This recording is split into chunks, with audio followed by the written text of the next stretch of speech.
मुख्यमंत्री योगी आदित्यनाथ ने loud speaker ban का ऑर्डर निकाला है, उस डिसीजन को आप किस तरह देखते हैं? क्या मानते हैं कि एक सेकुलर डिसीजन है? देखिए, ये जो हमारा मुल्क है ये सेकुलर बुनियादों पे बना हुआ है और खासकर जिन्होंने आज़ादी की लड़ाई लड़ी कांग्रेस जमात जिसमें आगे थी, उन्होंने इस मुल्क की बुनियाद जो है, चाहे अम्बेडकर जी हो, जवाहरलाल नेहरू हो, उन्होंने सेकुलरिज्म पे इसकी बुनियाद डाली थी और सेकुलरिज्म हमारे डीएनए में है, इस मुल्क के डीएनए में है। ये जरूर बीजेपी कोशिश कर रही है कि जो सेकुलर फैब्रिक है उसको तार करने की, but DNA is going to be there. और जहां तक ये मस्जिदों में अजान का लाउड स्पीकर बंद करने का, ये इनका जो एक एजेंडा है उसी की एक ये कड़ी है कि माइनॉरिटीज, अभी देखिए कर्नाटका में आज इन्होंने वहाँ जो क्रिश्चियंस हैं उनके ऊपर हमला किया, उनकी बाइबल वगैरह जो है उसके साथ बेहुरमती की। तो हम योगी जी की क्या बात करें, हमारे तो आज शब कदर का इतना मुबारक दिन था कल, और हमारी जामे मस्जिद कल भी बंद और आज भी जो हमारा लास्ट फ्राइडे है आज जुम्मतुल विदा, उस पे भी हमारा, तो ये तो जो है बदकिस्मती से ये हमारे हमसाया मुल्क में मजहब के नाम पे एक उस वक्त उन्होंने भी मजहब का गलत इस्तेमाल करके पूरे मुल्क को बर्बाद कर दिया और आज तक वो मुल्क जो है उसका खिमियाजा भुगत रहा है। उन्होंने मजहब के नाम पे लोगों के हाथ पे बंदूकें दे दी। आज हमारे मुल्क के अंदर बिल्कुल वैसा ही हो रहा है और मजहब के नाम पे बुलडोजर चलता है, मजहब के नाम पे लोगों के हाथों में तलवारें दी जाती हैं और उनको बाज़ाब्ता जो है नौकरी तो दे नहीं सकते आप, महंगाई का आप कुछ कर नहीं सकते हैं, बिजली के लिए लोगों में हाहाकार मची हुई है, तो ये काम आप कर नहीं सकते। तो सबसे आसान काम है कि हिंदू मुस्लिम को आपस में लड़ाओ, लाउड स्पीकर की बात करो, हिजाब की बात करो, हलाल की बात करो, दूसरी जो दाढ़ी की बात करो, तो ये और यही चल रहा है इस मुल्क में। और मुझे अफसोस है कि अगर हम भी उसी तरह चलते रहे तो हमारे मुल्क का भी हाल जो है आने वाले वक्त में बहुत बुरा हो सकता है, क्योंकि 20-25 करोड़ मुसलमान, उसके साथ जो क्रिश्चियंस हैं, उसके बाद दूसरी माइनॉरिटीज हैं, तो आप उनको उनको खत्म तो नहीं कर सकते ना, आप उनको तो रहना इसी मुल्क के अंदर है। लेकिन मैम ऐसा है, जैसे आप बात करते हैं यूपी की, अगर योगी आदित्यनाथ का अगर आप लाउड स्पीकर का ऑर्डर देखिए, वो सब मजहब के लिए, एक पर्टिकुलर रिलीजन के लिए नहीं, और रिलीजियस प्रीचर उसको वॉलंटरली उतार रहे हैं, तो फिर इसको रंगत क्यों दी जा रही है? रंगत की बात नहीं है कि आपके हमारे मुल्क में जो है फ्रीडम हमारा राइट टू फ्रीडम है, यानी कि हम जो मजहब चाहें उसको प्रैक्टिस कर सकते हैं।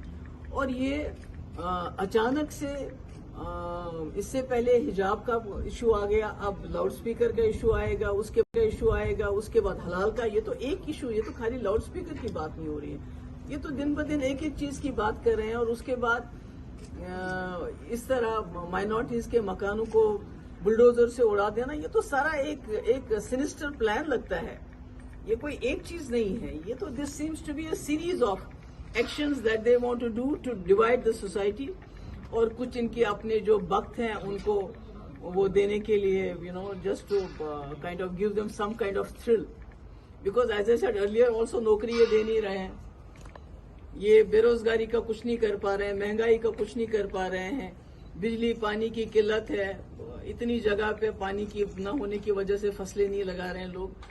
तो ऐसे में और क्या करेंगे? यही हिंदू मुस्लिम का खेल खेल रहे हैं। देखिए मेरे भाई, हम तो यही पीडीपी वाले तो बदनाम थे ना, जब हम कहते थे हमारे पावर प्रोजेक्ट हमें वापस मिलने चाहिए, क्योंकि अगर हमारे पावर प्रोजेक्ट हमें वापस मिल जाते तो हम पहले हमारी जो यहाँ अपनी बिजली की खपत है उसको पूरा करते, हमारी जो इंडस्ट्री के लिए जरूरत है उसको पूरा करते, उसके बाद बिजली हम अपने मुल्क को सप्लाई करते और उससे कुछ कमाते पैसा कुछ हमें, क्योंकि अगर आप कोल किसी स्टेट से लेते हैं तो आप उनको रॉयल्टी देते हैं, हमें तो कुछ भी नहीं मिलता। तो जब पीडीपी ये बात करती थी तो उन्हें कहा जाता था कि भाई ये जो है, reason is that never ever had been saying something against the terrorists responsible for this act. You never ever tried to blame Pakistan for sending terrorists. Just आप देखिए 22 को जैश ए मोहम्मद के सुसाइड बॉम्बर आते हैं, सुंजवा आर्मी कैंप में अगर घुस जाते तो इतने मर जाते just to scatter prime minister's programme. उसके बाद कल आईडी होती है अस्पताल के पास, बत्रा हॉस्पिटल, जहां लोग जाते हैं, फिर भी अगर हम क्रिटिसाइज नहीं कर रहे तो एंड देन वी से बैटिंग फॉर 10 लाख फौज हमारी यहाँ क्या कर रही है? if they are not able to deal with 200, जो यही बोलते हैं ना 100-150 मिलिटेंट है, अगर 100-150 मिलिटेंट के साथ हमारी 10 लाख फौज उनको डील नहीं कर रही है तो फिर हम क्या कर रहे हैं? क्या कर रहे हैं फिर हम लोग? यहाँ तो हमारे लोगों का जीना हराम हो गया है एस्पा की वजह से। आप किसी को भी पकड़ के कहीं भी, आपको पता है शुपियन में एनकाउंटर हुआ, फेक एनकाउंटर हुआ, HMT में क्या हुआ, बाकी जगहों पे क्या हुआ। अगर इतनी सारी ताकत दी है हमने सिक्योरिटी फोर्सेस को, फौज को, कि आप डील करो सिचुएशन के साथ, अगर उसके बाद भी सुंजवा में इंसिडेंट हो जाता है, दूसरी जगह इनसे हमारे 5 सरपंच मारे जाते हैं, तो ये तो मैं समझूंगी कि हमारे तो घर में ही कोई ना कोई कमी है ना कहीं हम ही फेल हो रहे हैं ना। 150 या 200 मिलिटेंट्स के साथ डील करने में maybe we are failing, so we should also look inside Pakistan. Dialogue के बगैर तो और कोई चारा नहीं है, वो तो उसके बगैर आप कुछ भी कर लीजिए, कितनी और भी फौज ले आए और भी लोगों को जेल में डाल दें, बंद कर दें, तिहार ले जाए, you don't have any other, but dialogue is the only way forward. किसके साथ डायलॉग? जो वाजपेयी जी ने एक रोड मैप दिया था मुफ्ती साहब के साथ मिलके, उसके बगैर और कोई चारा नहीं। वेदर दे लाइक इट और नॉट, ये तो वाजपेयी जी की बड़ी तारीफ कर रहे थे मोदी जी। वहां तो वाजपेयी जी के नाम पे जो बनाया है म्यूजियम, जो बनाया है प्राइम मिनिस्टर, वहां क्या लिखा है वाजपेयी जी के कि जम्मू कश्मीर में उन्होंने पीस प्रोसेस चलाया, फिर तो वो नहीं लिखना होना चाहिए था। इफ दे ऑल्सो एक्नॉलेज कि वाजपेयी जी की सबसे बड़ी उन्नति, सबसे बड़ी अचीवमेंट है पीस प्रोसेस जम्मू कश्मीर के हवाले से, तो फिर ये खुद क्या कर रहे हैं? Thank you so much. Thank you. हमारी यहाँ पूरे मुल्क में ऐसे लैंड लॉज कहीं भी इतने आसान नहीं है जितने जम्मू कश्मीर में बनाए गए। उसके ऊपर स्टैम्प ड्यूटी 50% कम, क्यों? क्योंकि जम्मू कश्मीर की जमीन की बंदरबांट करना चाहते हैं ताकि एक वक्त आए हमारे जो यूथ है उनके पास पांव धरने के लिए जमीन न रहे। पूरे मुल्क में नौकरियां तो देते नहीं है किसी को, मगर जो जम्मू कश्मीर की नौकरियां उसमें बंदरबांट की पूरे मुल्क में बांट दो।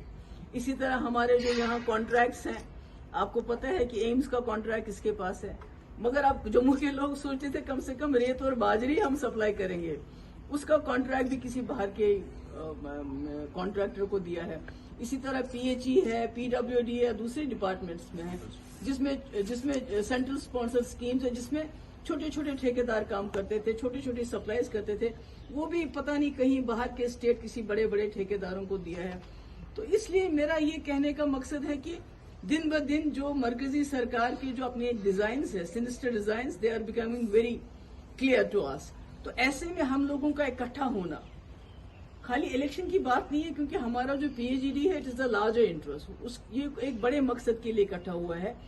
इलेक्शन भी इसमें एक पार्ट बनता है, तो मैं समझती हूँ कि हमें हर चीज के लिए इकट्ठा, खाली इलेक्शन के लिए नहीं बल्कि हर चीज के लिए मिलके इकट्ठा हमने इस वक्त जो ऑन स्लॉट है उसका मुकाबला करना चाहिए। मैम, ये जब पाकिस्तान से बातचीत की बात आती है तो वाई पीपल आर इनफैक्ट, अगर इस वक्त हमारे पावर प्रोजेक्ट हमारे पास होते तो जम्मू में ये हालत नहीं होती, कश्मीर में ये हालत नहीं होती जो इस वक्त हो रही है। मैम, पाकिस्तान के नए प्राइम मिनिस्टर शहबाज शरीफ और प्राइम मिनिस्टर नरेंद्र मोदी में लेटर्स एक्सचेंज हुए, प्राइम मिनिस्टर ने कांग्रेचुलेट किया उन्हें, लेकिन एक बार फिर से पाकिस्तान ने कश्मीर का राग अलापा है, कहा है कि आप बातचीत करिए, कश्मीर मसले को सॉल्व करिए, तो उसे कैसे देखते हैं मैडम उस स्टेटमेंट को आप? नहीं, ये तो राग तो आज की बात नहीं, ये तो वाजपेयी जी के वक्त में भी हुआ, उससे पहले भी हुआ, उससे पहले शिमला एग्रीमेंट हो गया जब इंदिरा जी के टाइम में ये बात चली, उसके बाद वाजपेयी जी के टाइम में लाहौर एग्रीमेंट हो गया।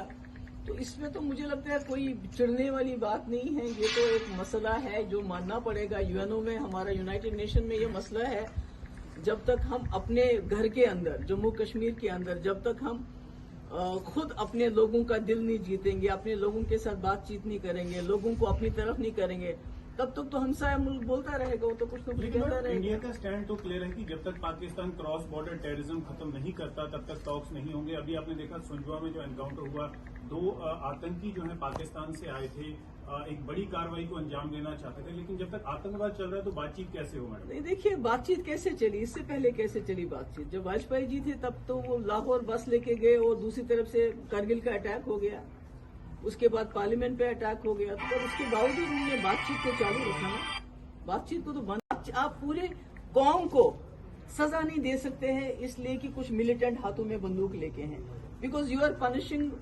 All the people of JNK state. क्योंकि आपके यहाँ जो ये रोज की पकड़ दकड़ है, जो रोज लोगों को बंद किया जाता है। आप देखिए, आज हम कहते हैं, अभी प्राइम मिनिस्टर आए थे तो उन्होंने बहुत बात की कि पंचायत राज और डेमोक्रेसी और ग्रास रूट। आपको पता है कश्मीर में जो आपके ग्रास रूट के रिप्रेजेंटेटिव्स हैं, पंचेस, सरपंचेस और दूसरे, वो कैसे बंद हैं सिक्योरिटी में। आज वो तरस रहे हैं कि ईद के लिए वो अपने घरों में जाना चाहते हैं, उनको घर भी नहीं जाने देते हैं। और ये बहुत वो राप अलाप रहे हैं कि हमने जी ग्रास रूट डेमोक्रेसी, जब उनको आप जगहों से निकलने नहीं देते हैं, सिक्योरिटी जोन से बाहर नहीं आने देते, लोगों के पास जाने नहीं देते, यहाँ तक कि ईद के दिन उनको कहीं जाने नहीं देते, तो फिर वो कैसे चलेगा। मैम, उमर अब्दुल्ला साहब का कहना है कि जो इलेक्शंस है वो पीएजीडी को मिल के लड़ने चाहिए, सबको मिल के, सब पार्टी से।